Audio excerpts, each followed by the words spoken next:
France a, à l'heure actuelle, 8 systèmes Mamba. Quand Monsieur Macron promet ces 8 systèmes à l'Ukraine, ça veut dire quoi?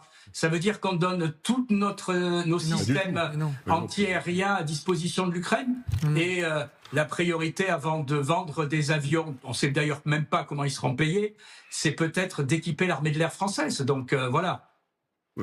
Général Richoux. C'est absolument pas le cas. Il est question de relancer les chaînes et de fournir des Mamba. Il est absolument pas question de fournir les Mamba français. C'est vrai qu'on l'a fait au début. Maintenant, ça, c'est absolument terminé. Donc là, il faut arrêter un petit peu la désinformation en expliquant qu'on est en train de se dépoiler et pour aller habiller les autres. Dans ce cas-là, dans combien d'années ils seront prêts? Mais non, mais oui, voilà. Non, mais ensuite, votre conception de la défense de la France, permettez-moi de vous dire qu'elle est largement étriquée. Nous expliquer la défense de la France, ça s'arrête à Strasbourg.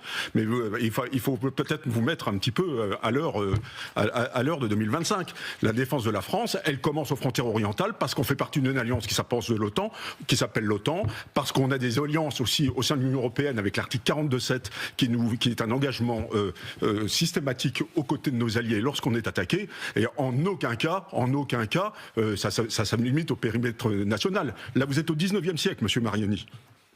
En général, l'Ukraine est dans l'OTAN. Mais l'Ukraine n'est pas dans l'OTAN, mais ce qui nous arrive à 2000 km, permettez-moi de vous dire que ça nous concerne un tout petit peu. Ça nous concerne un tout petit peu, parce que si ça nous pète à la figure, mais je sais bien que vous êtes allé en 2014 célébrer l'annexion de la Crimée, et que vous soutenez les provinces séparatistes. Alors donc on ne peut pas vous convaincre, ça je me doute bien. Écoutez, c'est un peu une caricature. En tout cas, aujourd'hui, Vous n'êtes pas allé en 2014 célébrer l'annexion de la Crimée, Monsieur Mariani? Dites-le-moi. Je dis que tout l'exercice d'aujourd'hui... Est-ce que vous êtes allé en 2014 célébrer l'annexion de la Crimée aux côtés des Russes? Savoir comment on va payer ce matériel. Non, voilà. Vous m'avez pas répondu. Je suis député européen, je suis à Bruxelles aujourd'hui. Alors voilà, les manœuvres dilatoires, vous n'êtes pas capable de répondre honnêtement à une question. L'un après l'autre. Thierry Mariani. Je n'ai pas entendu la question, puisque... La question, c'est êtes-vous allé en 2014 célébrer l'annexion de la Crimée? Désolé, je ne suis pas à vos ordres. Voilà, d'accord, merci. Voilà. Non, mais je suis pas à vos ordres. Mais ça ce sont des faits et c'est prouvable. Voilà.